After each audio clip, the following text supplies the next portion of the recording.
Então, cumprimentar a todos, né, e dizer que é uma satisfação muito grande a gente participar dessa conferência, né, e espero que a gente possa aproveitar bem essa manhã. Então, vai ser o seguinte, nós vamos fazer uma explanação geral sobre a introdução da educação de jovens e adultos na diversidade. Vamos começar a nossa prosa, primeiro trabalhando com o conceito de que é a educação de jovens e adultos. E para falar sobre o que é a educação de jovens e adultos, eu vou me apoiar na própria legislação, que é a Lei 93/94/96. No artigo 37, define a educação de jovens e adultos como a modalidade da educação básica, do ensino fundamental e médio, que visa atender as pessoas que não tiveram acesso à educação na idade própria. E a idade própria para a legislação é as pessoas que não se escolarizaram na infância e na adolescência. Então, e nesse artigo 37 fala que a educação de jovens e adultos é uma modalidade porque ela tem que ter um ensino apropriado às necessidades básicas de aprendizagem desse público. Tem que considerar as características do alunado, os seus interesses, as condições de vida e de trabalho, e ter todo um recurso material que vá nessa direção. Bom, e aí que aparece um pouco a necessidade de se ter um curso como esse de aperfeiçoamento que vocês estão tendo. Porque quando a gente recorre às pesquisas, a gente vai verificar o seguinte, que boa parte dos cursos de licenciatura não tratam dessa modalidade. E a maior parte dos materiais didáticos são destinados para criança e adolescente. Então, já que não há essa formação inicial voltada para a educação de jovens e adultos, a gente acredita que nós precisamos ter uma formação continuada. E, nesse sentido, a educação de jovens e adultos, esse curso de aperfeiçoamento, ele ganha toda a importância, e a gente espera que, no final, vocês tenham uma noção clara desse campo, que vocês aproveitem bem esse curso. Bom, e a gente vai falar agora o seguinte, tem uma questão que é importante na educação de jovens e adultos. Ao contrário do ensino fundamental, principalmente do ensino médio, que não há nenhum questionamento sobre a importância, a educação de jovens e adultos tem sido, historicamente, colocada sob tensão permanente nas políticas públicas. Quando a gente vai verificar boa parte das políticas educacionais, a gente vai perceber o seguinte, que a educação de jovens e adultos ela é marginalizada. Então a gente pode começar dizendo assim, em primeiro lugar, dessa dívida histórica que o país tem em relação à educação de jovens e adultos. O último censo demográfico de 2010 diz o seguinte, que 40 milhões de brasileiros possuem menos de 4 anos de escolaridade e que o analfabetismo atinge 14 milhões e 100 mil de pessoas e 69 milhões de brasileiros não concluíram ainda o ensino fundamental. Então, esses dados aqui nos colocam como desafio assim, uma dívida que o Estado brasileiro tem em relação a esse público. Mas quando a gente fala assim, olha, tem essa dívida histórica, a gente vai perceber que uma parte dos legisladores, uma parte dos teóricos da educação, não entendem que a educação de jovens e adultos é uma necessidade.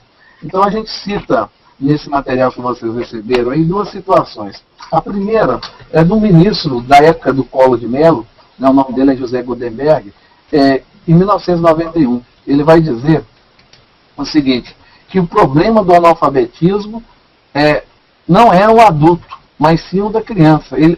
A fala dele é a seguinte, o problema de um país é o analfabetismo de criança e não de adultos. O analfabeto já encontrou o seu lugar na sociedade. Pode não ser um bom lugar, mas é seu lugar. Vai ser pedreiro, vigia de prédio, lixeiro, ou vai seguir outras profissões que não exigem alfabetização. Aí ele conclui, esse ministro da época do Collor, vamos concentrar recursos em alfabetizar a população jovem. Fazendo isso agora, em 10 anos, o analfabetismo desaparece. Bom, vamos pegar esse trecho do discurso desse ministro para dizer o seguinte, essa não é uma visão isolada no campo educacional. Não é só esse ministro, você fala assim, na época do Collor.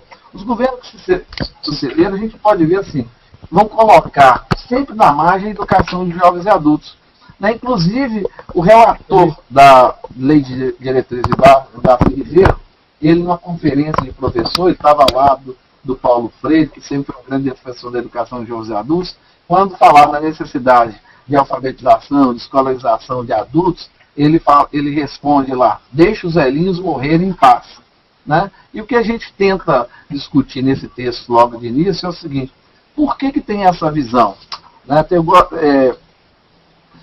Exatamente, e a gente não vai entender essa discussão se a gente colocar nessa linha do bem e do mal. A gente vai entender por que tem essa visão se a gente entender que essa visão desses legisladores, né, desses teóricos, se encontra dentro de uma teoria muito disseminada na sociedade, que é a teoria do capital humano.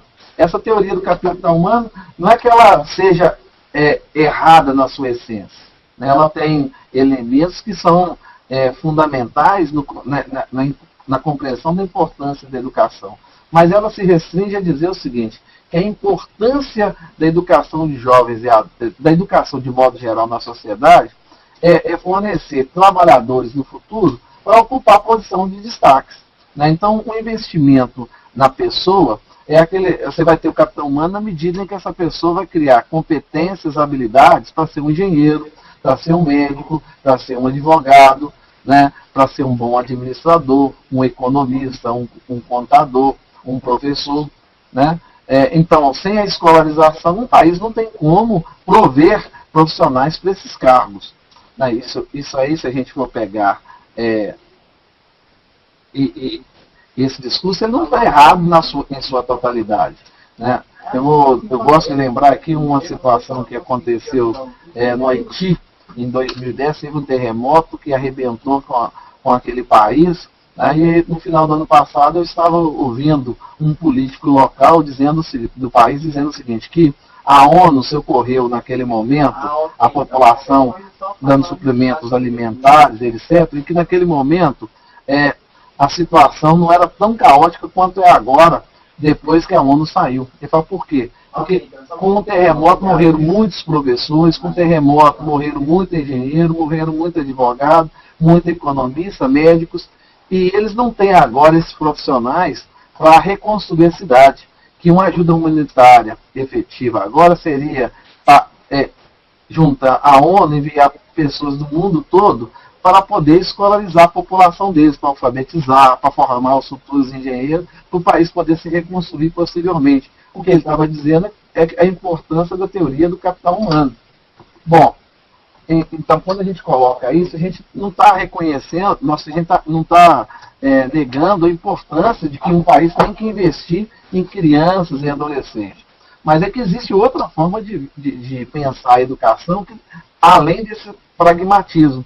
Né? Então a gente tem uma educadora equatoriana, o nome dela é Rosa Maria Torres, ela diz o seguinte, que ao promover a escolarização de adultos, a sociedade está indiretamente investindo em crianças e adolescentes.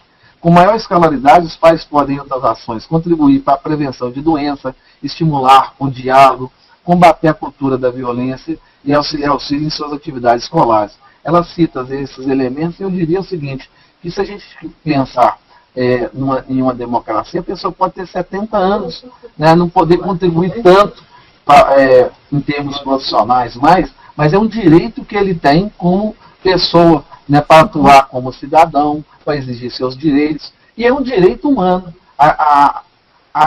O acesso à escolarização não é algo que deve ser restrito a crianças e adolescentes, e não deve ter apenas essa visão pragmática. É importante que a gente tenha isso claro. Né? Quando a gente tenta restringir a educação nessa linha da teoria do capital humano, a gente vai chegar à conclusão que a pessoa de 80 anos que nunca leu, né, para que ele vai aprender a ler depois dos 80? Porque é um direito dele. Né? É um direito, aliás, que foi negado pelo Estado, né, e é uma dívida social que esse Estado tem. E uma das funções da educação de jovens e adultos, segundo o caso de Abel Fury, é essa função reparadora, né, de dar esse retorno para aquelas pessoas que não tiveram oportunidade de estudo na infância e na adolescência. Então, só quero fazer um comentário. Então, Ramute. Bom dia a todos. Tá tendo problema no som? Ramute está tentando fazer uma colocação. Tá ouvindo, né, Ramute? Tá. Só duas lembranças sobre a sua explicação. Uma, que a Constituição Brasileira de 1988, ela reconhece no seu artigo 205 a 208, a educação como um direito de todos, ou seja, independente da idade. Né? Então, isso já é uma coisa a ser reconhecida e efetivada na sociedade. A outra questão, que é de suma importância, é que quando nós falamos da teoria do capital humano, ela escamoteia uma dimensão de que a formação superior para todos é impossível. Né? Nós temos um complexo quadro social, um complexo quadro profissional, e ela valoriza determinadas funções. Só que ela também arregimenta determinadas profissionais para exercer posições de comando e outros subalternos. É claro que todos nós desejamos o maior número de médicos, engenheiros, professores, mas as outras profissões menos valorizadas atualmente socialmente são necessárias. E a teoria do capital humano desconsidera isso. Então, na fala do Darcy Ribeiro, né, e do ministro, quando comenta, ele já tem um lugar. Né? Eles não estão preocupados em melhorar essa associação, esse lugar desse sujeito. Submete a esse espaço-momento. Tá? Gente, desculpa, é porque o retorno está horrível. Né? Mas essa que é a ideia, para também não deixar passar batido onde está o problema nisso. A intervenção do Ramute ela é fundamental porque ele retoma, né, o artigo 205 da Constituição Federal, que diz que a educação, o ensino fundamental é um direito de todos, a educação básica é um direito de todos, inclusive para aqueles que não tiveram acesso a ele na idade própria. E a idade própria, aí é dita pela legislação, é infância e adolescência. A gente que milita na educação de jovens e adultos entende que a idade própria é que o sujeito, né, tem condições de voltar para a escola, pode ter 70, 80 anos, essa é a idade própria, mas a legislação faz esse recorte, né, pensando na criança e no adolescente. Então é importante ele falar que tem esse respaldo legal, né, e é importante ele sublinhar que a teoria do capital humano está preocupada com a formação de pessoas que vão ocupar os cargos de comando, de prestígio na sociedade. E que na educação de jovens e adultos a gente está preocupado em qualificar e melhorar a qualidade de vida das pessoas que às vezes ocupam posição subalterna. Né? E esse é o público da educação de jovens e adultos. Então, se a pessoa é pedreiro, mas se ele lê, se ele faz inferências sobre a sua condição de vida, se ele questiona a política, isso para a gente é importante. Né? Isso a gente chama de uma educação emancipatória, que nós vamos falar agora. Então, essa é a primeira parte do texto que a gente gostaria que ficasse bem claro. A educação de jovens e adultos, ela, embora seja uma dívida social do Estado, e a sua função primeira é reparar esse dano feito, exercido historicamente, não é ainda um consenso entre políticos, educacionais, entre teóricos, então está numa relação de disputa. E aí isso vocês vão perceber em vários lugares, a educação de jovens e adultos misturado com adolescentes que nunca foram excluídos da escola, você vai ver processo de aceleração com o nome de EJA, mas entender que isso faz parte de um quadro, né, de disputa por recurso que está dentro da própria lógica da educação de jovens e adultos. Bom, aí uma outra coisa, só voltando aqui no ponto sobre o conceito de educação de jovens e adultos, quando a gente fala que é um público que foi excluído da escola, né, então ter claro isso, quando tinha 6, 7 anos, essa pessoa não foi à escola, seja porque a escola era distante, seja por falta de escola, seja por causa do trabalho, são inúmeros fatores quando você pega esse público mais velho, porque ele não se escolarizou. Né? Então, esse elemento excluído na escola é fundamental. Hoje a gente tem um quadro de pessoas que foram excluídas na escola. São adolescentes que por ter sido multirrepetentes no ensino fundamental, acaba depois dos 15 anos indo para o noturno, né? E aí entrando na educação de jovens e adultos. Então é importante a gente perceber o seguinte, que esse jovem que tem 15, 16, 17 anos e não foi excluído da escola, ele não é o público da EJA da legislação. Né? Então ele está dentro de um processo de correção de fluxo, né? Dentro de um projeto de aceleração de estudos, mas ele não é EJA, entendendo que a EJA diz respeito àquelas pessoas que foram excluídas da escola. É uma dívida do Estado social. Agora, muitas vezes a gente depara situações em que você tem um público híbrido, tanto com alunos que foram excluídos na escola, quanto com alunos que foram excluídos da escola. Outra coisa que é importante é a gente não associar ensino noturno com EJA.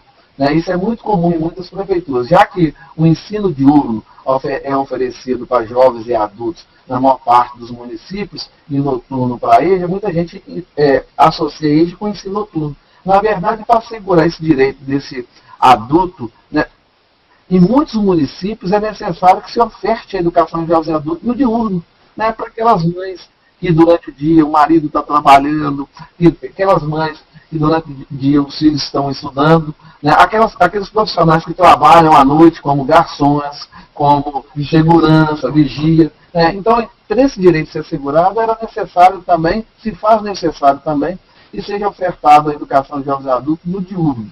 Em Belo Horizonte, que é de onde do meu município, a gente tem apenas uma escola que oferece a educação de jovens e adultos de manhã, tarde e à noite, que é o Caio Líbano. Né? Que a gente entende que isso faz parte da lógica de que a educação de jovens e adultos, como não é prioridade nas políticas educacionais, que ainda impera a lógica da teoria do capital humano, então de manhã e à tarde é para criança e adolescente. Bom, quando a gente sai para a educação de jovens e adultos, entra dentro do campo da educação de jovens e adultos, as posições também são conflitivas. Então a gente tem dois paradigmas que orientam a educação de jovens e adultos no ensino no campo de educação de jovens e adultos. Um que a gente vai chamar de educação compensatória e outro que a gente vai chamar de educação emancipatória. Olha, quando começa a luta pela educação de jovens e adultos? A luta da educação de jovens e adultos, ela tem a história desde o século XIX, mas ela vai ganhar visibilidade maior no início do século XX, quando vai ter uma crença de que o analfabetismo do Brasil era a principal razão para o subdesenvolvimento.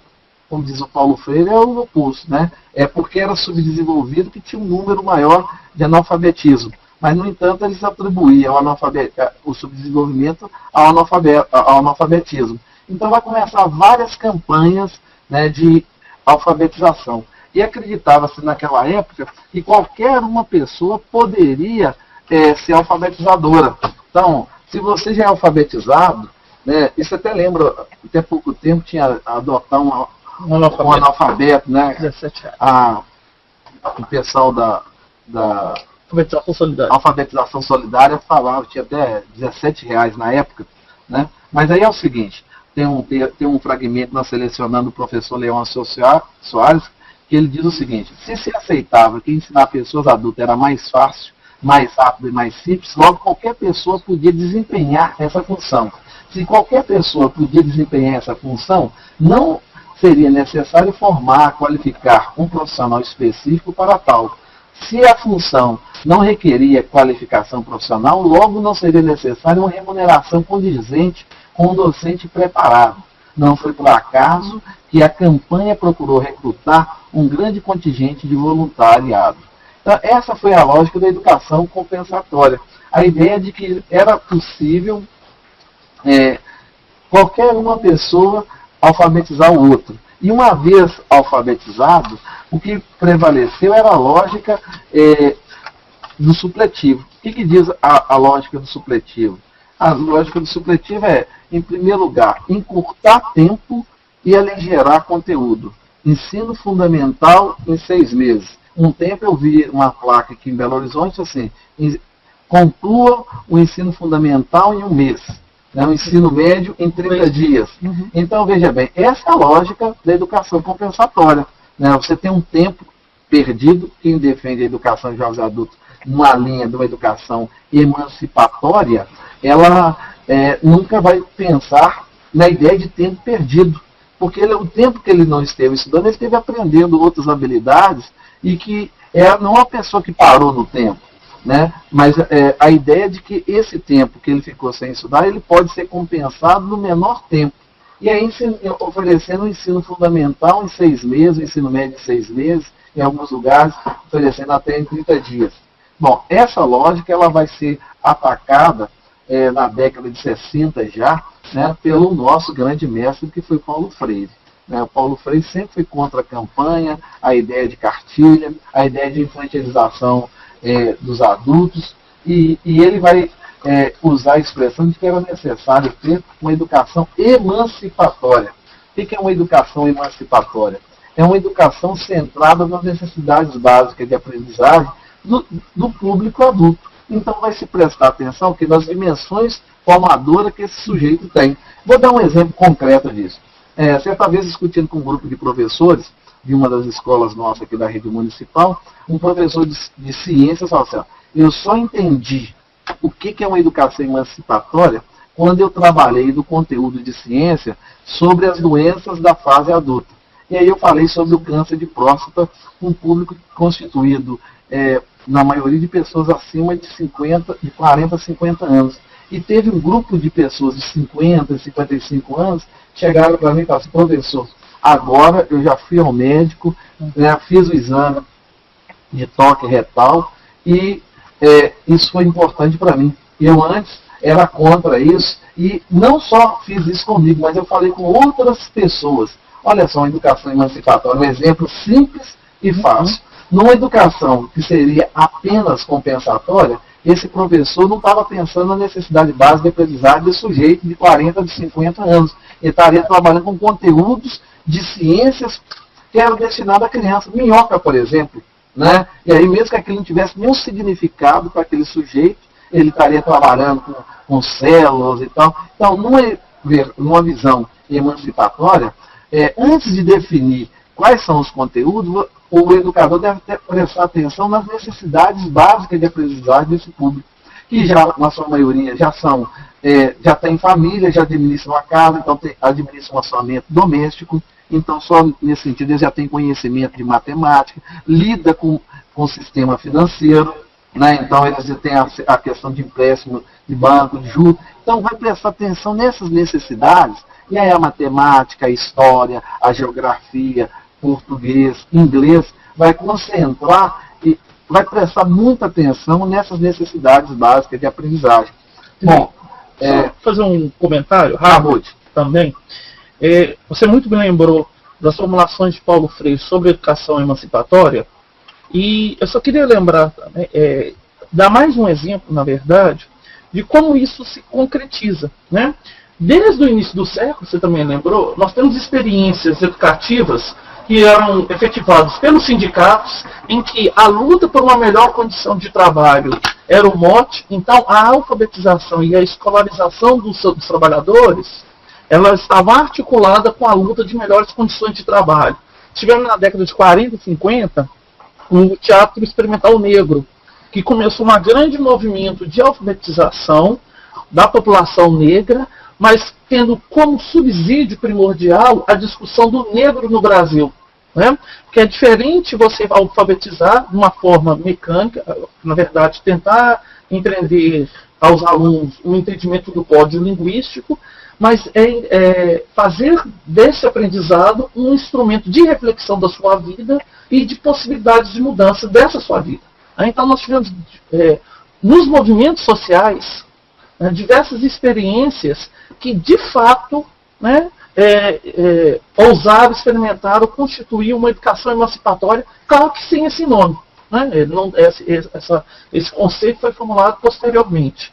E aí Paulo Freire vai beber muito dessa fonte. Olha, é possível fazer de uma outra forma e ter um engajamento político-social. Né? Aliás, parte das críticas ao Paulo Freire, nós não vamos discutir isso aqui hoje, mas que ele, na verdade, fazia muito mais movimentação política, né, do que um processo educativo. O que é um grande equívoco, E inclusive ele fala que é uma coisa inseparável da outra, educação e política. Aliás, a educação é um ato político. Né? Mas é esse entendimento que a gente chama de educação compensatória e emancipatória é primordial. Mesmo porque, hoje em dia, né, nós vamos entrar daqui a pouco nesse assunto, tem muitos políticas, projetos que se dizem de educação de jovens e adultos, se dizem herdeiras dessa educação emancipatória, e se organizam de tal forma que a única forma possível do trabalho é o aligeramento, é o esvaziamento desse conceito. Né? Então, nós somos EJA, nós estamos aqui trabalhando, queremos construir os nossos sujeitos de forma crítica, né? Esse é um jargão muito presente na sala dos professores, nós queremos nossos alunos críticos, mas na hora do trabalho pedagógico efetivo, é um elenco de conteúdos a serem trabalhados, muitas das vezes descolados com as demandas, com os anseios que aqueles sujeitos educandos que estão ali na nossa frente fazem. Então, nós trabalhamos o aspecto crítico de que forma? É uma contradição discursiva muito grande. Obrigado, Ramute. Eu acho que sua contribuição ela é preciosa para a gente trabalhar melhor essa questão da educação emancipatória. Quando você lembra aqui, para o Paulo Freire não existe educação neutra. Paulo Freire sempre diz assim, a educação sempre está a favor ou contra alguma coisa. A favor de quê e contra quê?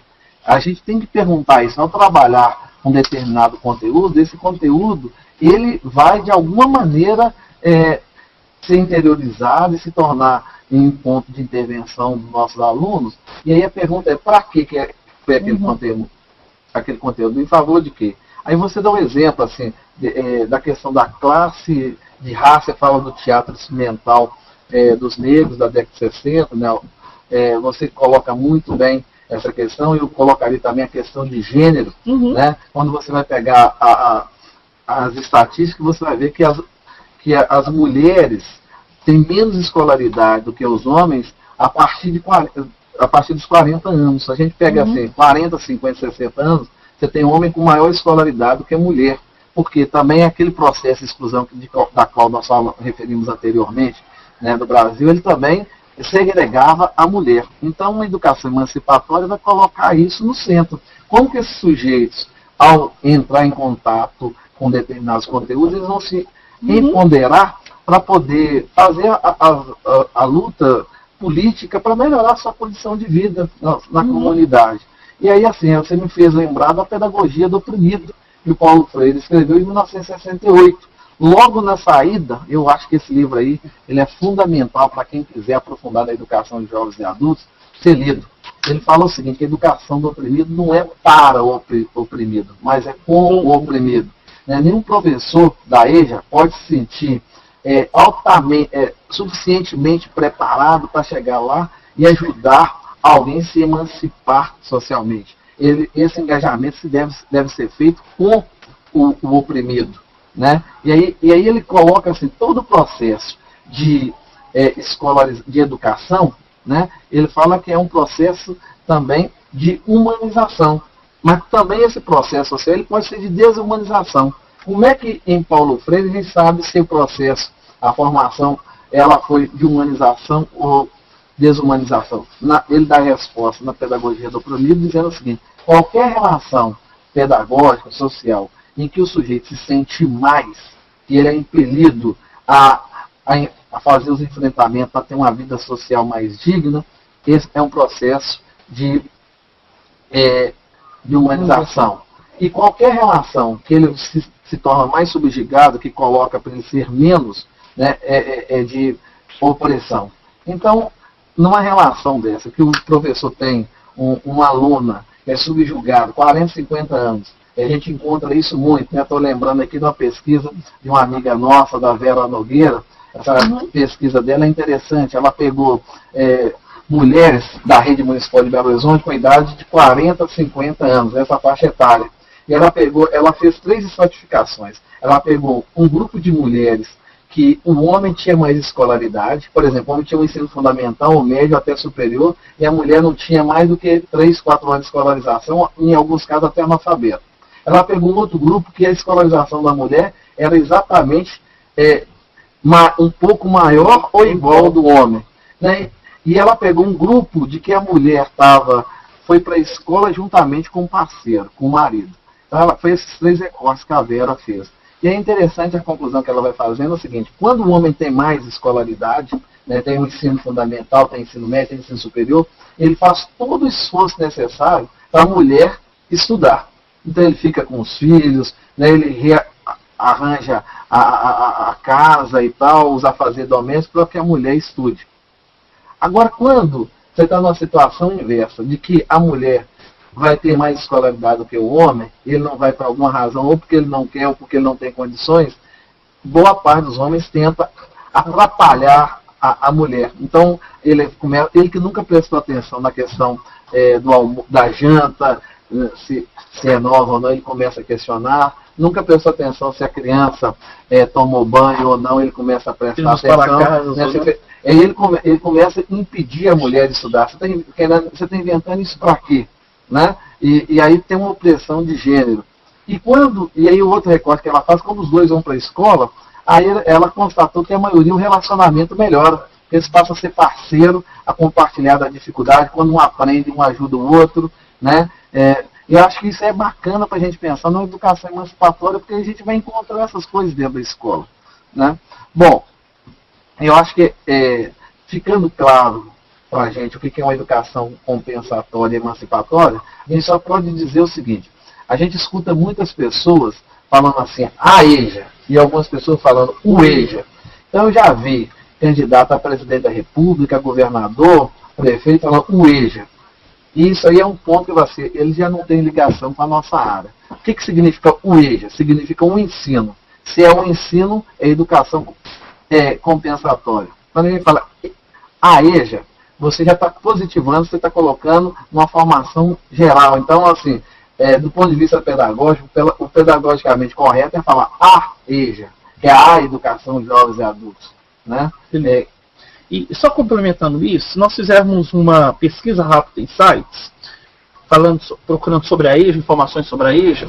Em muitos sites não especializados, as pessoas criam uma associação imediata. A educação, até escreve, a educação de jovens e adultos, vírgula, o antigo supletivo. Né? Associam o ensino supletivo à educação de jovens e adultos. Né? É claro que a EJA, do ponto de vista legal, ela é uma decorrência, um aprimoramento da legislação anterior. Mas ela tem mudanças conceituais primordiais. Né?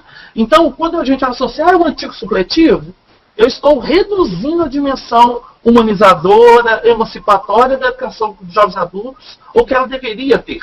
Né? Não é só uma mudança semântica, tem toda uma mudança conceitual. Política conceitual, que do ensino supletivo foi regulamentado na LDB de 1971 e da educação de jovens e adultos regulamentado em 1996. Né? Dentro de um panorama de ditatorial, de controle, de esvaziamento de qualquer ação que questionava o status quo, o status político socioeconômico do Brasil, para um momento que vivíamos uma efervescência democrática, de reafirmação dos valores democráticos e da formação humana. Né? A educação de jovens adultos, essa educação e ensino, não é só porque, como eu brinquei, semântica é mais bonitinho. Não. Educação é um processo muito mais ampliado, né? Muito maior do que o ensino. Eu recorreria aqui a LDB, Ramon, que ela fala o seguinte, o artigo 1º da LDB diz o seguinte: a educação é um processo de formação humana que se inicia na família, se estende na convivência social, passa pelos movimentos sociais, sindicais, políticos, culturais e a escola. Então, quando a gente fala educação, a gente está falando de formação humana. Formação humana é muito mais ampla do que o ensino. O ensino tem a ver com processos didáticos, metodológicos, com aquele conteúdo específico trabalhado em sala de aula. Centrado ainda no professor, que não é nem o ensino-aprendizagem, é o ensino. É o ensino. No caso, quando a gente fala da educação, a gente está falando dessa relação, né, formativa, humana, e que tem processo, claro, deformativo também, mas quando a gente fala a EJA, a gente está prestando atenção, né, pelo menos devíamos estar prestando atenção, nesse caráter da formação integral do sujeito.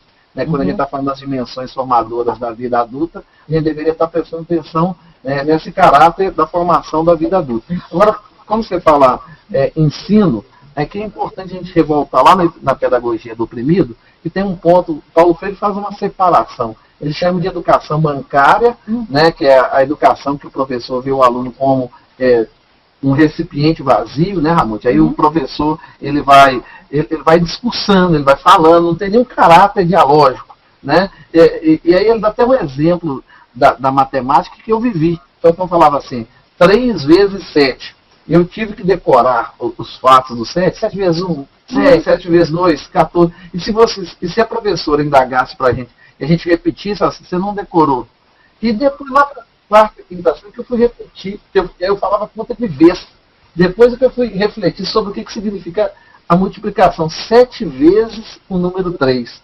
E não se pensava em situações reais, concretas, em que 7 vezes o número 3 aparece, como por exemplo um pai de família, né, esposa e mais 5 filhos, tem que pagar uma passagem de R$3.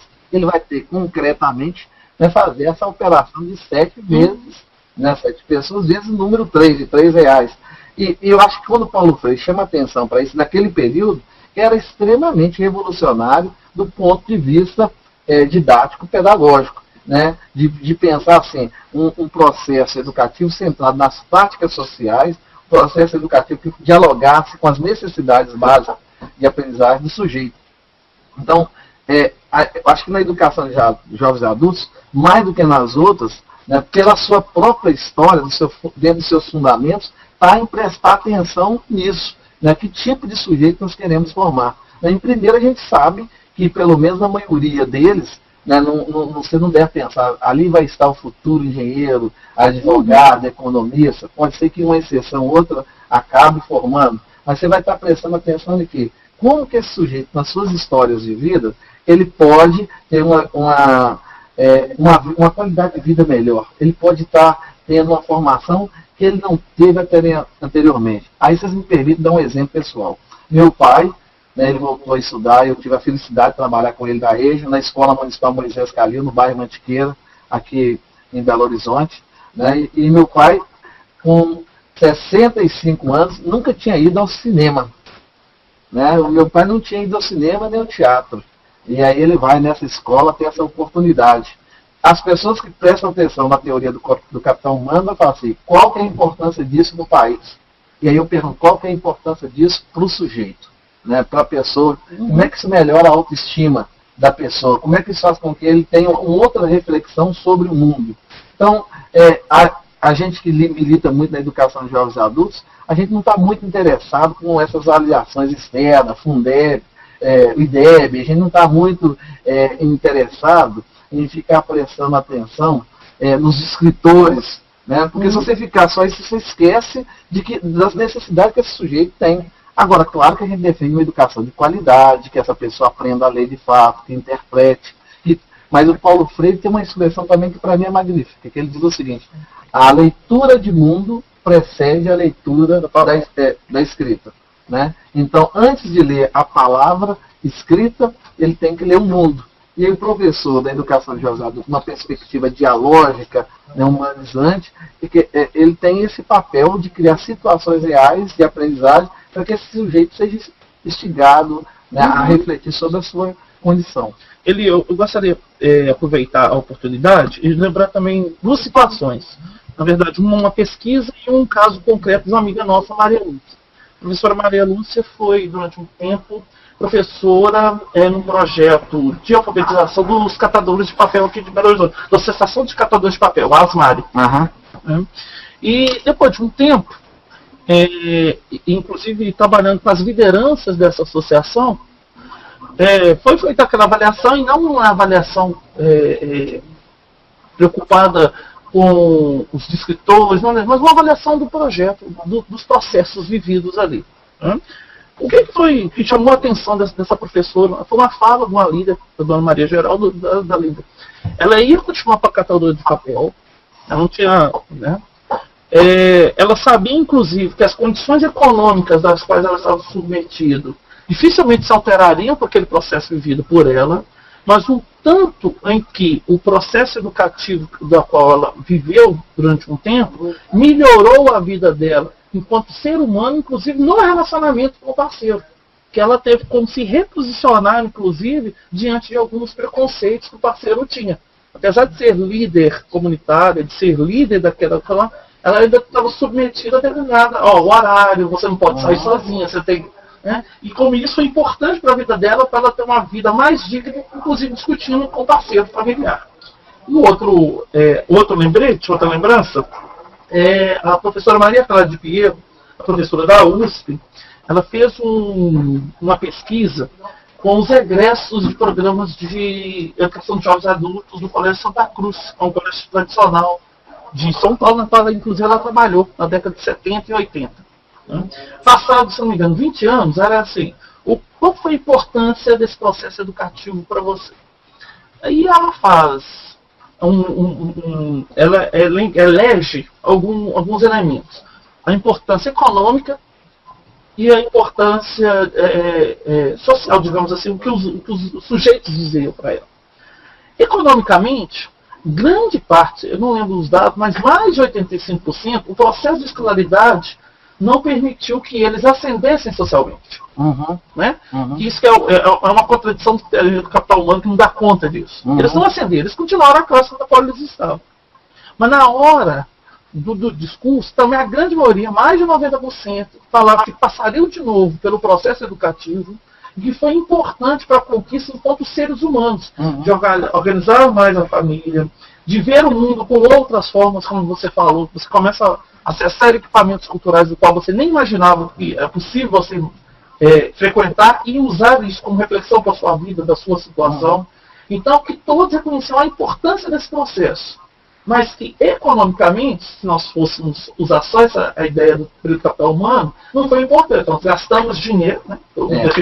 Nós gastamos dinheiro com pessoas que não contribuíram, entre aspas, economicamente com o crescimento do país. Já que você retornou para essa questão do capital humano, tem uma coisa que eu acho que é importante a gente sublinhar, Ramute, é que quem defende a educação na teoria do capital humano reconhece que a educação é investimento, porque traz um retorno econômico para o país. O que é um investimento na lógica capitalista? Você entrega tanto e volta aquele valor acrescido. Então, investe-se tantos milhões nas crianças pequenas, né, na infância e na adolescente, e no futuro, ocupando esses cargos de comando, o retorno do país vai ter, é inegável. Esses exemplos são dados pela Coreia, a Coreia é sempre exemplificado, o Chile é exemplificado, a China e a gente vê isso muito na Veja, no Jornal Nacional, qual que é a conta da educação que o Brasil tem que fazer. E esses defensores entendem que quando não se gasta com criança e adolescente, o dinheiro saiu pelo ralo. Porque na EJA não é investimento, é gasto. E aí o que a gente tem que deixar claro, que aí eu acho que tem que ficar claro assim, para a gente é o seguinte, olha, o que está em questão aqui não é o retorno econômico que vai dar para o país, mas o retorno social, o retorno individual. E outra coisa, é um direito subjetivo, é um direito da pessoa. O processo de escolarização não é para o cara ser um advogado, um médico, necessariamente. Mas o que isso, quando você dá os exemplos dos catadores de papel, o que isso significou na vida desse sujeito? Né? Se a gente tiver isso claro, a gente vai começar a militar mais na educação de jovens e adultos e vai ter argumentos para a gente não concentrar, para não deixar ser subjugado a esse discurso fácil. Né? Então, isso aqui não é escolarização, porque a escolarização é assim, assado. Quem determina o que é escolarização, eu acho que deve ser a partir das necessidades básicas de aprendizagem desse sujeito, e não das necessidades econômicas do sistema político, capitalista, etc. Eu só quis retomar isso, porque aqui no estado de Minas Gerais nós enfrentamos muitas dificuldades com qualquer tipo de investimento social, principalmente na educação, em que o retorno econômico ele é dificultado ou impossível. Por exemplo, você pensa no programa de educação das prisões. Nós estamos empenhadíssimos nisso. De educação quilombola, de educação indígena. Né? Inclusive, corre-se o risco do fechamento. Educação no campo, para o campo e com o campo. Né? Se quer, na verdade, uma educação para o agronegócio, do ponto de vista do governo mineiro, para o agronegócio. Agora, uma educação das comunidades, dos valores e saberes construídos das comunidades na terra onde elas estão, isso não é valorizado e há um sucateamento de ações públicas mineiras nesses campos. A EJA também entra um pouco nisso, né? O investimento maciço da educação mineira no campo da EJA é nos exames de massa, que no estrito senso não é nem educação. O exame de massa é um certificado, é um exame que você pode ter um certificado de determinados saberes. Mas ele não certifica, primeiro, os saberes construídos socialmente, e ele desconsidera, e ele não ele desresponsabiliza o Estado para a oferta de trabalhar essa dimensão humana com os educandos. Vira para o sujeito, você compra a apostila, paga R$10, faz a prova no final do semestre, você tira 60%, você está aprovando o diploma. Então, isso não é nem educação. E quando a gente pega os dados de Minas Gerais, a ação mais efetiva estadual está concentrada nos exames de massa. Já que você trabalhou com esses dados, a gente vai falar aqui de alguns projetos que tem no Estado, da própria Prefeitura de Belo Horizonte, só para as pessoas que estão nos ouvindo ter um parâmetro, o que é EJA e o que não é. Então, por exemplo, Acertando o Passo não é educação de jovens e adultos. O que foi o Acertando o Passo no Estado? Foi um projeto de aceleração, de correção de fluxo, porque quem tinha acesso ao Acertando o Passo, na sua maioria, não foram excluídos da escola, foram excluídos na escola. É a mesma coisa do projeto Floração em Belo Horizonte. Não é educação de jovens e adultos, é um projeto de correção de fluxo. As pessoas que têm idade entre 15 e 19 anos, né, em Belo Horizonte, e que foram excluídos do próprio ensino fundamental, no terceiro ciclo. E o interesse, de ambos os projetos, na verdade, é a melhora dos índices estatísticos, porque tem várias políticas de financiamento que estão atrelados aos índices estatísticos educacionais. O Acertando o Passo foi clássico. A ideia era acelerar, acelerar o passo, acelerar o sujeito para crescer e para receber, inclusive, financiamento. Nossos índices estatísticos ainda continuam terríveis, vamos pensar.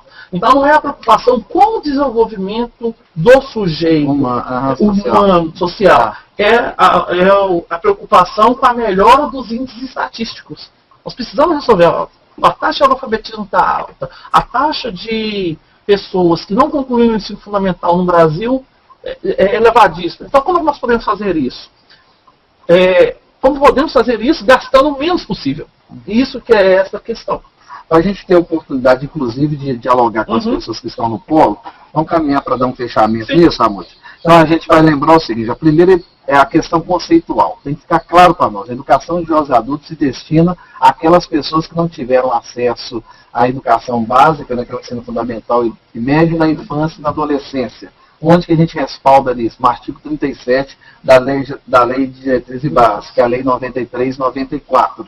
E essa lei fala que é uma modalidade na medida em que você não pode reproduzir o ensino fundamental e médio em função das características desse alunado. Então você tem que repensar materiais didáticos, você tem que repensar metodologia, e a gente tem que repensar também nas necessidades básicas de aprendizagem desse público. E pegando o gancho, a própria legislação abre a possibilidade de organização e estruturação de ações públicas flexíveis que atendam ao sujeito. Inclusive tem 2 artigos que falam para atender as demandas do sujeito. O que isso significa?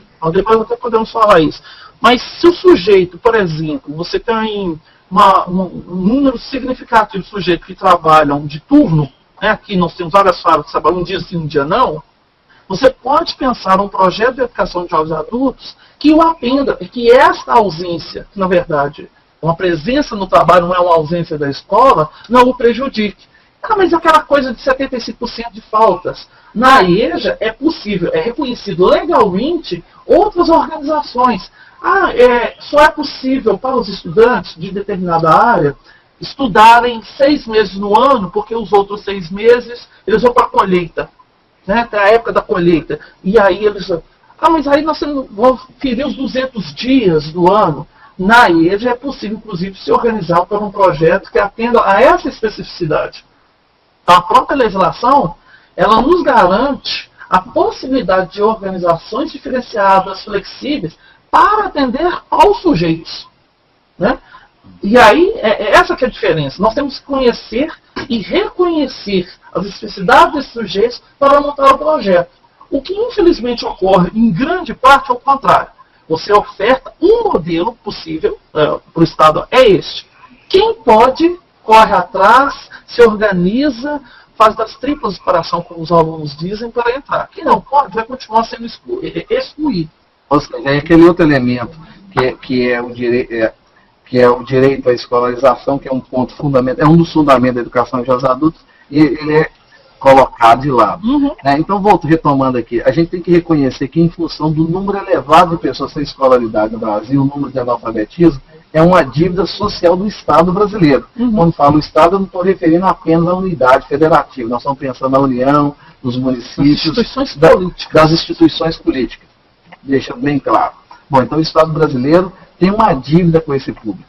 Aí você fala assim, mas por que não é reparado essa dívida? Porque existe também no senso comum, né, impera ainda a teoria do capital humano.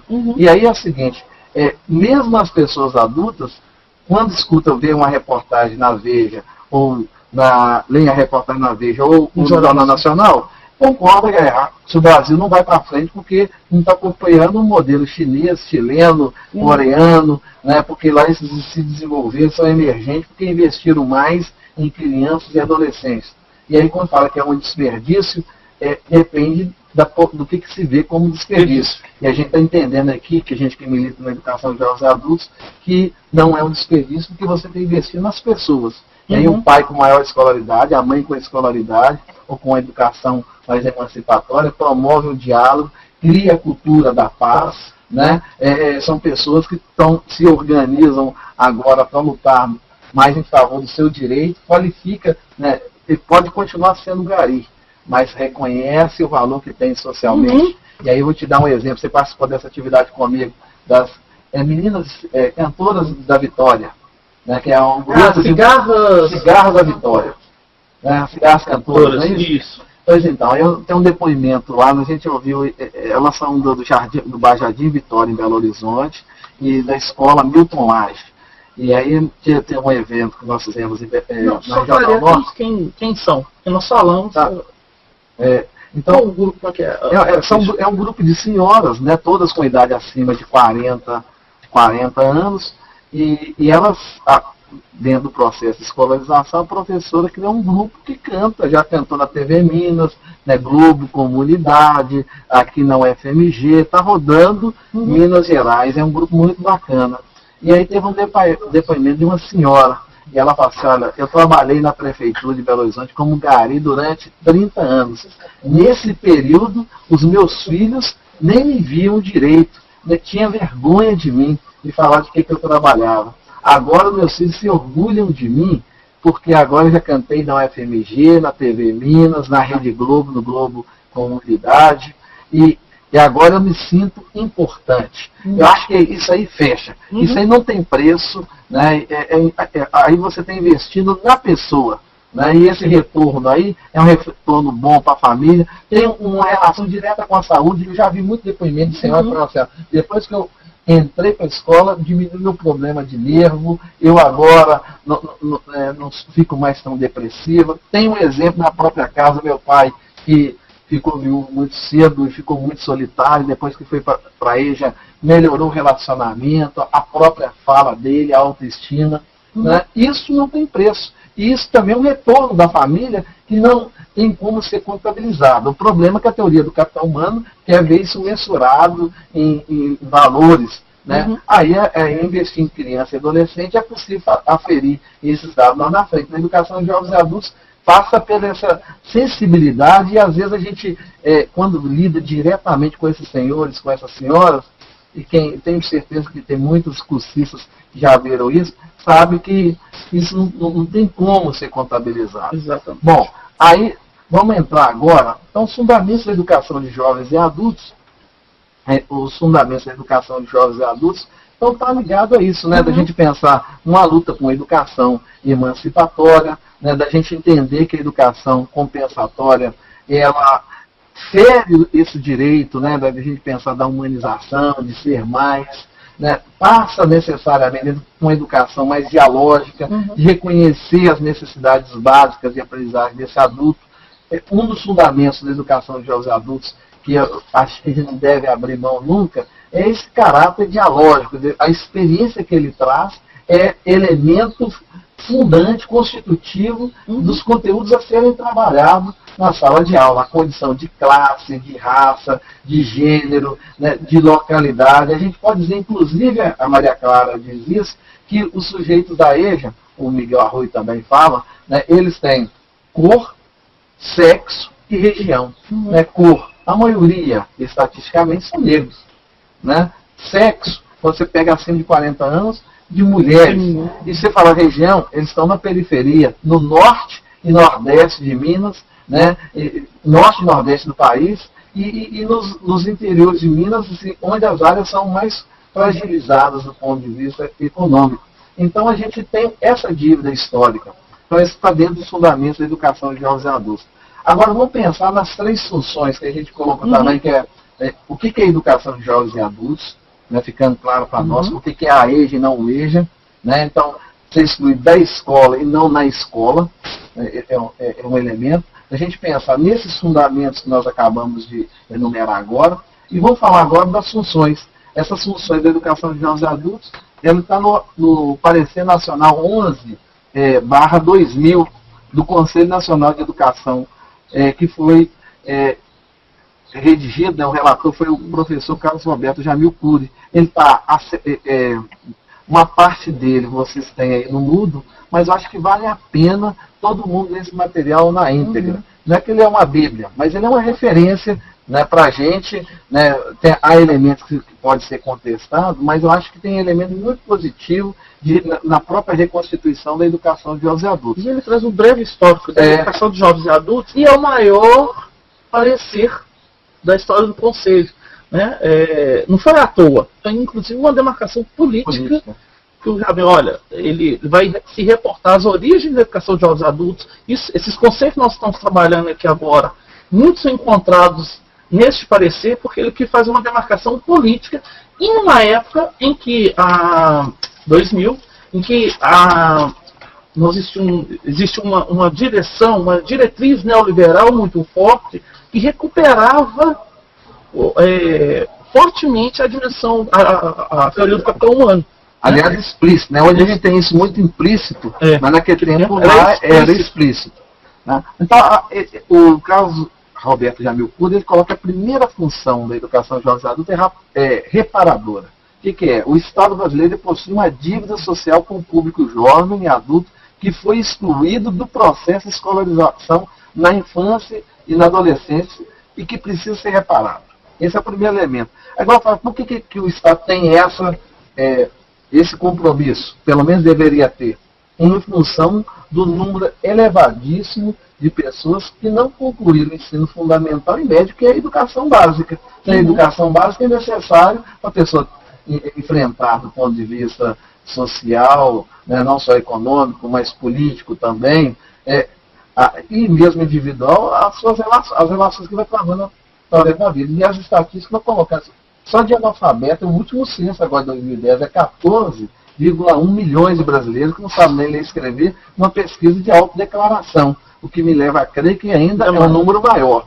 E outra coisa, você vai pegar baixa escolaridade, você tem 40 milhões de pessoas que ainda não concluíram os 4 primeiros anos e mais de 60 milhões o ensino fundamental. Então, quer dizer, é uma dívida, e se nós estamos deixando de lado dessa estatística, o ensino médio, que o ensino médio também é educação básica. Isso. E pode ter EJA, e deve ter EJA de ensino médio. Se eu não me engano, são 85 milhões que têm menos de 11 anos de escolaridade. Né? Levando em conta que se tivesse um percurso normal,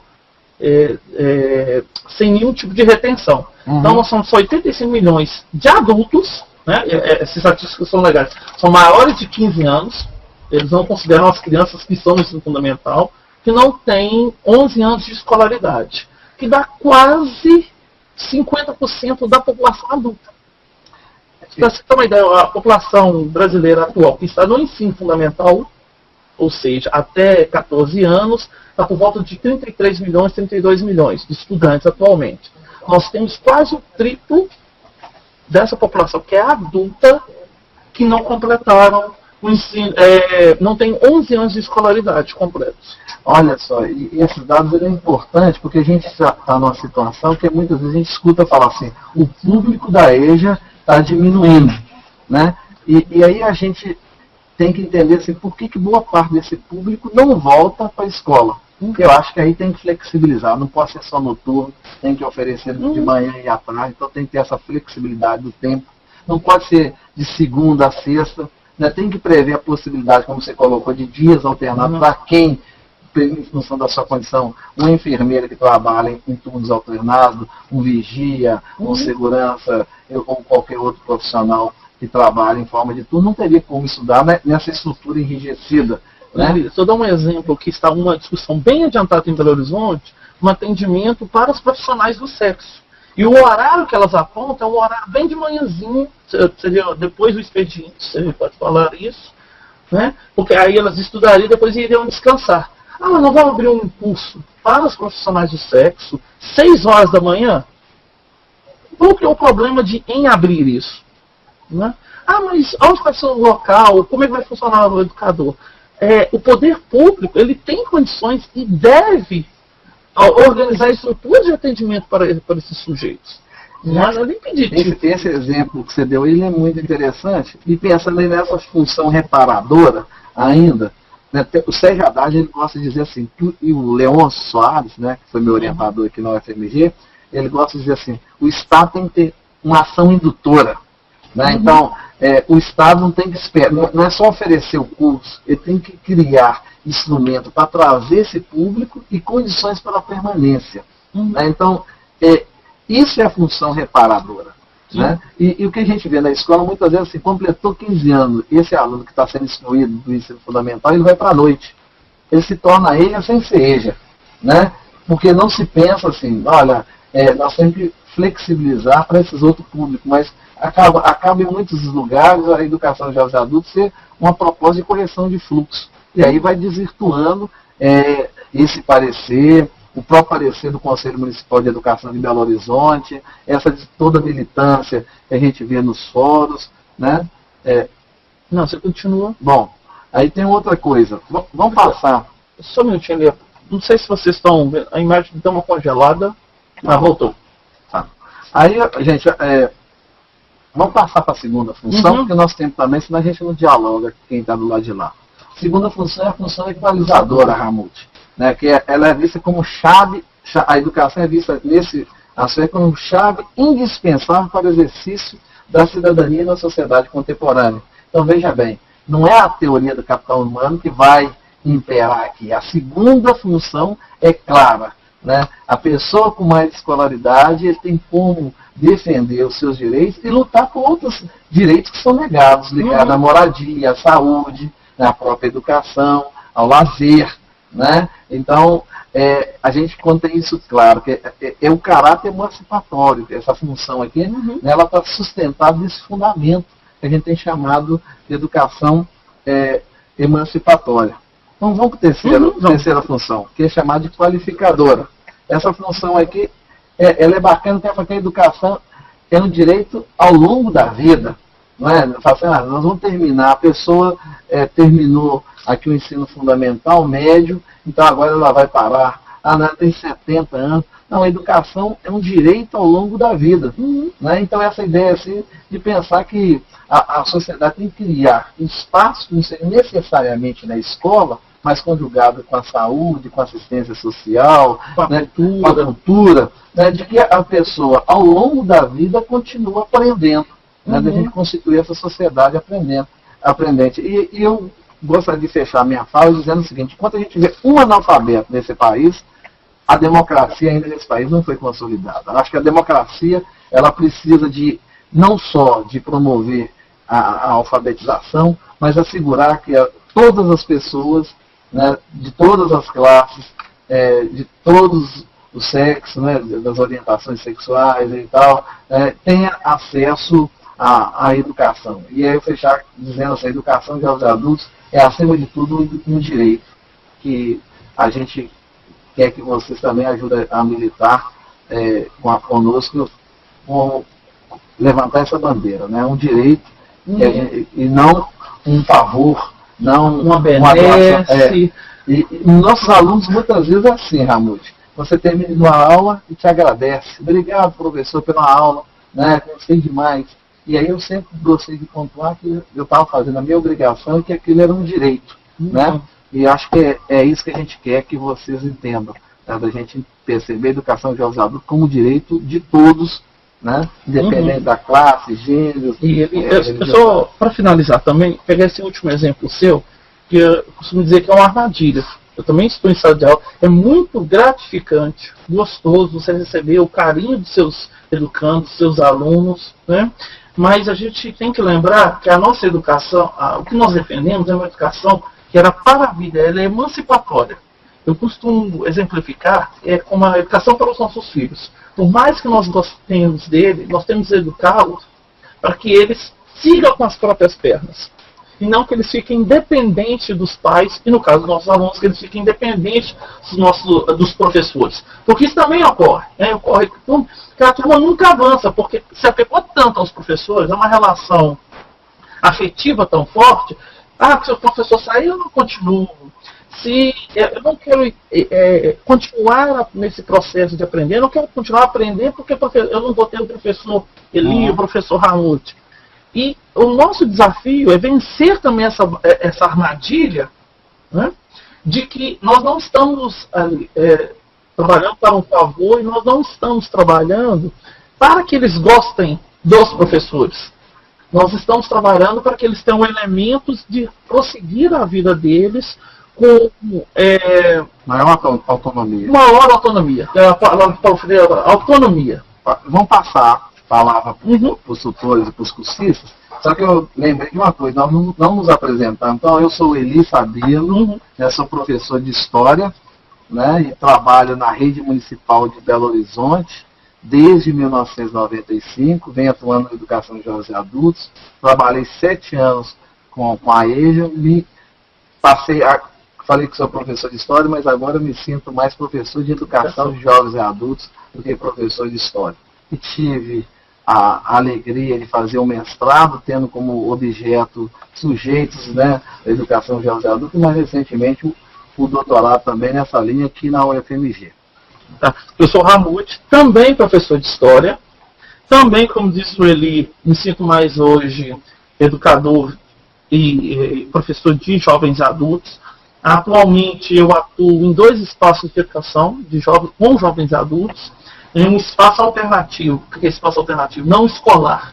Eu trabalho no terminal rodoviário de Belo Horizonte, educando os funcionários do terminal rodoviário, e atuo também numa escola de educação de jovens e adultos de Belo Horizonte, no bairro São Lucas.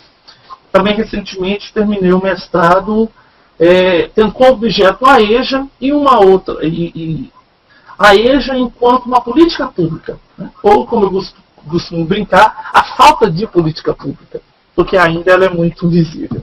Então tá, vamos passar a palavra para vocês então, né, os tutores e os cursistas, e vamos dialogar, continuar o nosso diálogo. Cadê? Tem pergunta? Everton vai no Everton, vê se tem pergunta aí pra gente.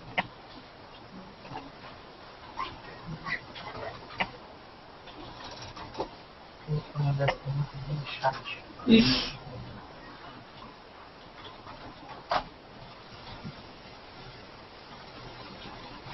Bom, enquanto a gente está aguardando as perguntas, vou continuar falando um pouco daí. Já chegou alguma pergunta? Não. Não? Vou continuar aqui, para não ficar esse vácuo, colocando algumas questões que eu acho interessantes. Né? Acho que talvez uma das preocupações que os cursistas podem ter, Amude, é o seguinte: espera aí, mas a gente vem para um curso de aperfeiçoamento e depois dessa fala toda de conceitos, fundamentos, funções da educação de jovens adultos, o que eu faço isso na segunda-feira, quando eu estiver em sala de aula? Então, a princípio, a nossa preocupação não é exercer uma função bancária, de ficar transmitindo aqui conteúdo em história. Se você trabalhar com esse conteúdo dessa forma, você vai ter um bom resultado. Em ciência, dessa forma, você vai ter esse ou aquele resultado. Nosso objetivo aqui é situar primeiro o cursista no campo que ele está atuando. Tenho certeza que tem gente aqui que tem muitos anos de experiência na educação de jovens e adultos, né? E talvez está tendo agora a oportunidade de refletir sobre esse campo. Então, é um pouco isso, a gente fazer essa reflexão. É uma discussão teórica, política, conceitual, do ponto de vista pragmático, do que você vai fazer na sala de aula na segunda-feira, ajuda pouco. A gente tem que reconhecer isso, mas para que o grupo se fortaleça e reconheça a sua importância estratégica, eu acho fundamental. Né? Ele mesmo porque qualquer tipo de ação prescritiva, né, eu não prescrever uma ação, ela vai se tornar inócua para a maior parte das pessoas. Nós não podemos esquecer que uma das marcas da EJA, e que dá título a esse curso, é a diversidade. Então, o que às vezes funciona para uma determinada sala que ele trabalha, não funciona o que eu trabalho. Então, qualquer tipo de prescrição ou de receita pedagógica não funcionaria. Né? Se nós temos alguma prescrição a fazer, né, e eu acho que nós temos, é o seguinte: nenhuma prescrição exógena, ou seja, fora do ambiente, que desconhece os sujeitos concretos com os quais você trabalha, ela vai funcionar. Então, o que se tem que fazer na segunda-feira é começar assim, com os meus colegas de trabalho, com os educandos. Qual que é a intencionalidade da minha ação pedagógica?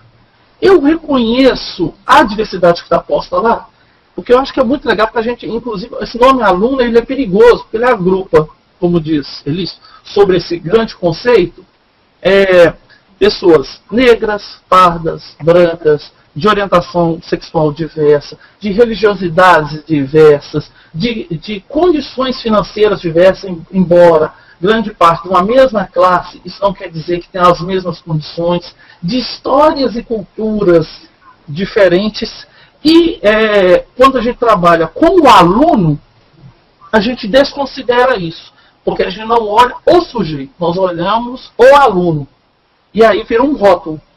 Então, pensar a EJA na diversidade significa, primordialmente, reconhecer as diversidades que estão presentes. Deixa eu ver. Chegou alguma pergunta? Não, ainda não. Então, nós estamos aguardando, né, pergunta, comentário. Estão todos no ar? Só Juiz de Fora que não. Geralmente está fora do chat. Né? Fora do chat, desculpa. A gente coloquei pro pessoal que até meio-dia a gente vai responder nesse chat. Olha, Se tiver alguma pausa, não, eu vou continuar conversando, porque aí eu dá tempo pessoal. Eu só pedi, eu vou pegar um copo de água, você quer? Quero. Aí a água é sempre bom.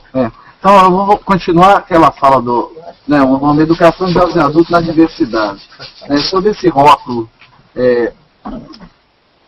aluno, nós professores tendemos a pensar o nosso aluno ou na lógica da cognição ou na lógica da disciplina. Então, o que é o aluno na cognição? Ele é forte, ele é fraco. Na lógica da disciplina, ele é comportado, ele é rebelde.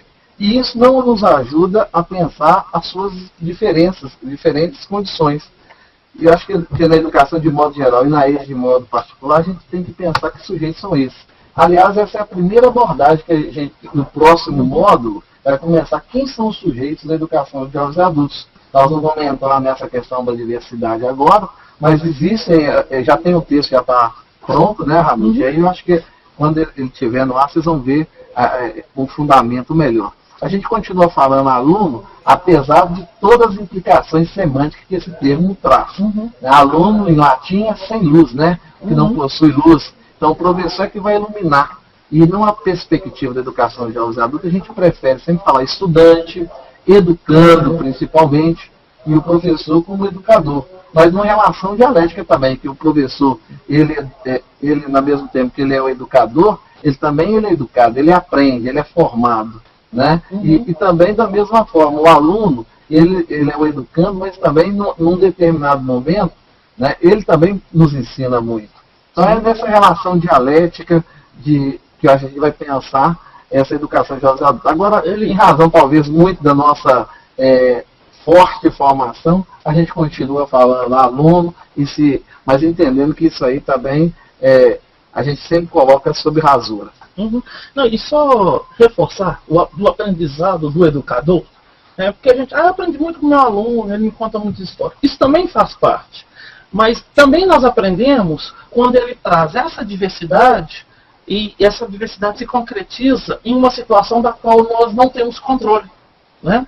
Eu sempre costumo dizer também que é muito perigoso esse processo educativo, quando a gente trabalha com a educação de jovens e adultos, nós nos submetemos a ter esse tipo de ação mais dialógica, porque ela tem uma dimensão do incontrolável, do imponderável, que nos desafiam, que nos colocam questões das quais nós temos que ter a humildade de olha, isso eu não sei. Então, enquanto isso aqui, eu acho que tem uma outra discussão que nós falamos um pouco do trabalho em rede, né, do processo de educação, porque a Fátima, ela assumir agora e falar um pouco disso, né? E aí, porque além desse texto que nós discutimos aqui da educação de jovens e adultos, né, sobre a importância, tem um outro texto, né, que eu escrevi em parceria com a Fátima, sobre a questão da aprendizagem em rede, né, do trabalho e tal. E acho que ele tem, mais uma vez, o Paulo Freire nos ajuda a pensar muito o que a gente chama como é que se constrói conhecimento. Então, no livro dele, Pedagogia da Autonomia, ele coloca, eu acho que é bastante interessante, que educar não é transferir conhecimento, mas criar condições para a sua produção. Né? Então, não é o professor chegar lá com o seu conteúdo na segunda-feira e achar que, a partir daí, esse aluno vai começar a aprender, porque o professor falou indiscriminadamente, mas como é que ele cria um contexto, um ambiente de troca, de pergunta, que aquilo faça sentido para ele, que aquilo tenha alguma vinculação com a sua prática. Então, o professor é aquele que cria contextos, né? E o Paulo Freire nos dá a pista mais uma vez, ele coloca assim, uma educação que não seja bancária, aquela educação dialógica, que problematizadora, que cria perguntas, né? E aí eu acho que esse texto aí, que vocês têm, não, que chama Comunidade de Trabalho, Aprendendo em Rede, ele é interessante. Eu vou passar para a Fátima, que escreveu muito bem, gostei muito do texto dela. Bom dia a todos, eu sou Fátima Bessa, uma das conteudistas também. E quando a gente pensa nessa construção do conhecimento, eu acabei me lembrando muito do Pierre Levy, que ele cria então o conceito de hipertexto. E esse conceito de hipertexto, ele vem para substituir aquele modelo clássico da comunicação com emissor, receptor, mensagem. E esse modelo de comunicação, baseado na construção do conhecimento em rede, ele é tão amplo que ele pode ser aplicado a várias esferas do conhecimento, inclusive no campo educacional, que é o ponto que a gente está discutindo aqui. Então, para Pierre Levy, nesse livro, Como o Pensamento Atinge as Coisas, né, a tecnologia da inteligência na era da informática, ele defende que o nosso cérebro funciona semelhante a um hipertexto. E ele chama de hipertexto uma estrutura em rede composta com vários nós, em que cada nó pode ser um texto, uma imagem, uma informação, e os fios que ligam um nó ao outro são múltiplos, então existem inúmeros caminhos, e nesses fios seria talvez a metáfora das possibilidades de interpretação. Então você tem uma mensagem, dela partem vários fios que constituem possibilidades interpretativas, e cada fio liga a uma nova mensagem, né? Então essa metáfora do hipertexto, inclusive é o título do texto do Pierre Levy, essa metáfora do hipertexto pode ser utilizada para a forma como o nosso pensamento atinge as coisas, para a forma como nós construímos o conhecimento, e no texto que vocês têm em mãos, nós fizemos também a ligação do modelo hipertextual com essa estrutura de aprendizagem no ambiente, na EAD, né, na educação à distância. Então, Pierre Levy caracteriza o hipertexto conforme 6 princípios, né? Então, voltando rapidinho aqui no conceito de Pierre Levy, segundo Pierre Levy, o hipertexto é constituído por um conjunto de nós ligados por conexões. Os nós podem ser palavras, imagens, sequências sonoras, links, podem por si mesmos constituírem hipertextos. Os nós não estão ligados linearmente, mas se conectam através de uma estrutura em rede. Cada nó pode conter uma rede inteira. Na construção do conhecimento, essa estrutura não linear significa que as informações referentes a cada área do saber não estão separadas dentro de caixas, que é muito semelhante ao que o Eli disse. É importante que o conteúdo de sala de aula esteja vinculado com o contexto em que o educando pertence, né, em que ele está inserido. Não há um sentido único, há múltiplos caminhos e destinos, né? Então, no modelo hipertextual, Pierre Levy levanta, então, 6 princípios da metamorfose, que na aprendizagem em rede seria a possibilidade de acessar vários conteúdos ao mesmo tempo, né, com a liberdade de criar vários caminhos que vão se alternando ao longo do percurso. Isso porque os textos, tanto aqueles oferecidos em sala de aula, quanto os textos oferecidos aqui no ambiente da EAD, acrescidos dos comentários, contribuições, vai ganhando novos significados, e isso vai metamorfoseando a rede de significações, a que a gente chama de hipertexto. E o segundo princípio do hipertexto seria a heterogeneidade, ou seja, a constituição da rede é, na sua essência, múltipla, né? Então, uma relação de ensino-aprendizagem em que tenha uma rede hipertextual heterogênea significa que eu vou ofertar informações com os mais variados formatos. Então, eu posso utilizar elementos de toda a natureza, imagens, sons, que é o que a gente faz tanto na sala de aula, né, no ambiente de educação de jovens e adultos, como também aqui dentro do nosso curso, né? Essa multiplicidade no ambiente EAD, então, é garantido com o processo de interação, com a forma como são partilhados textos, vídeos, imagens. Então, a gente tem múltiplas linguagens e esse princípio da heterogeneidade. O outro princípio seria o da multiplicidade. Não é uma pessoa sozinha que constrói uma rede hipertextual, né? Nesse princípio da multiplicidade, trata-se de uma organização de modo fractal. O fractal é um modelo de significação em que cada significado abre uma possibilidade ele se ramifica em várias possibilidades de significação, que por sua vez vão se ramificando. É uma estrutura semelhante àquela estrutura da couve-flor, em que os galinhos da couve-flor poderiam ser utilizados como metáfora das possibilidades de significação. E cada galinho se abre em novos galinhos. E aquilo vai sendo aberturas infinitas. Então aquilo vai se ramificando e vai aumentando numa possibilidade quase infinita de interpretações. Essa seria uma forma de construção do conhecimento, então, que seria o princípio da multiplicidade ou o encaixe de escalas, que Pierre Levy chama. E o quarto princípio do hipertexto seria a exterioridade, ou seja, ninguém constrói conhecimento com o seu mundo interior, só com o mundo interior. Toda possibilidade de significação e de interpretação acontece assimilando informações externas, né, com aquilo que você já possui no seu repertório. Então, eu só consigo construir algum conhecimento se eu pegar elementos que são exteriores a mim. Ninguém constrói conhecimento do nada, ninguém consegue criar do nada. Tudo acontece por meio de assimilação. E para que a assimilação seja maior, é necessário incluir mais elementos que são externos, né? Externos ao meu conhecimento e externos à rede de significações a qual eu estou trabalhando. Então, a rede não possui, numa citação do Pierre Levy, a rede não possui unidade orgânica nem motor interno. Seu crescimento e sua redução, sua composição e recomposição permanente dependem de um exterior indeterminado, adição de novos elementos, conexões com outras redes, excitação de elementos terminais, né? Então, que seria a forma assim, eu preciso desencadear informações que existem em mim, a fim de que elas se transformem então em conhecimento.